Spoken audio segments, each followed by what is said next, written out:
ఈరోజు మీకు ఒక అద్భుతమైన కథ గురించి తెలియజేస్తాను. అంటే మనుషులు ఎలా బతకాలో దీనివల్ల తెలుస్తుందన్నమాట. ఒక గ్రామంలో కాలభైరవుడు అనే సర్పం ఉండేదిట.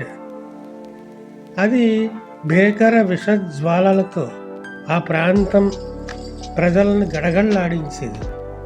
ఆ దారినే వెళ్తున్న ఓ మునీశ్వరుడు ఆ సర్పంతో ఇంత భయభ్రాంతులను చేయడం ద్వారా ఏం సాధిస్తావు?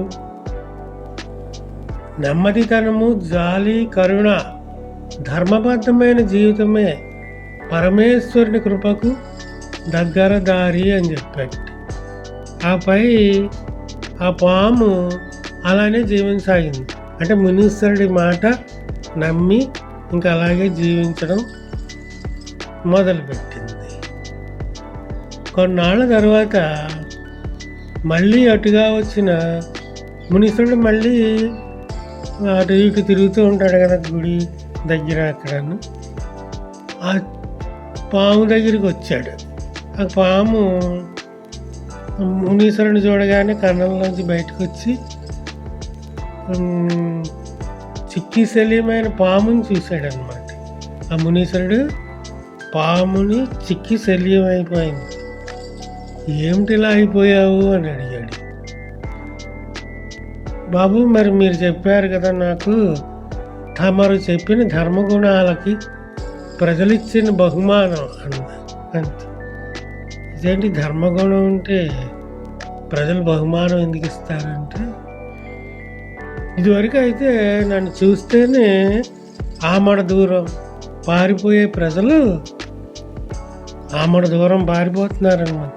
ప్రజలందరూ కూడా ఈ రాళ్లతోనూ కర్రలతోనూ కొట్టి నన్ను చూసి ఆనందిస్తున్నారు.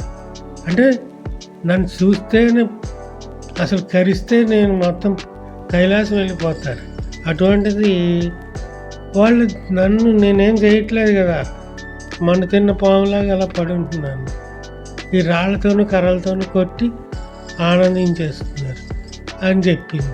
పిల్లలు కూడా ఇంకా నాతో ఆడుకోవడం, తోకతో ఆడుకోవడం ఇలా చేస్తున్నారు. నేను అన్నా అనుకో మొత్తం పారిపోతారు. అలా మీరు చెప్పలేదు కదా మరి అందుకే అనేసరికి దానికి ముని నవ్వి ఎవరికీ అపకారం చెయ్యొద్దని చెప్పాను, కానీ భగవంతుడు నీకు రక్షణ కోసం ఇచ్చిన బుస కొట్టొద్దని చెప్పానా అన్నట్టు. నువ్వు బుస కొట్టుతూ ఉండాలి. నువ్వు తోక పట్టుకుని లాగేసిన, కర్ర చిక్కు కొట్టిన అలా ఊరుకుంటే ఇలాగే ఆడుకుంటారు. కానీ మనలో మంచితనం ఉండటం వేరు.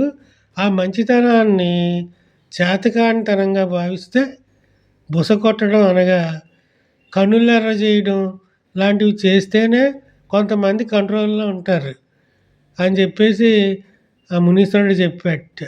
లేకపోతే ఇలా చిక్కి శల్యమైపోవాలి, నీకు ఆహారం కూడా దొరకదండి. ఆ మునీశ్వరుడికి నమస్కారం చేసి ఇంకా బుస్ అంట మొదలెట్టింది అనమాట. థ్యాంక్ యూ కథ విన్నందుకు. మీకు అర్థమైంది ఏంటి? మంచితనం ఉండాలి, కానీ మన మీదకి వచ్చేసి అందరూ కొట్టేస్తూ ఉంటే మరి ఒక చంపిస్తే ఇంకో చంపించామనుకోండి, కొట్టేసే వెళ్తాడు వాడు. అదనమాట.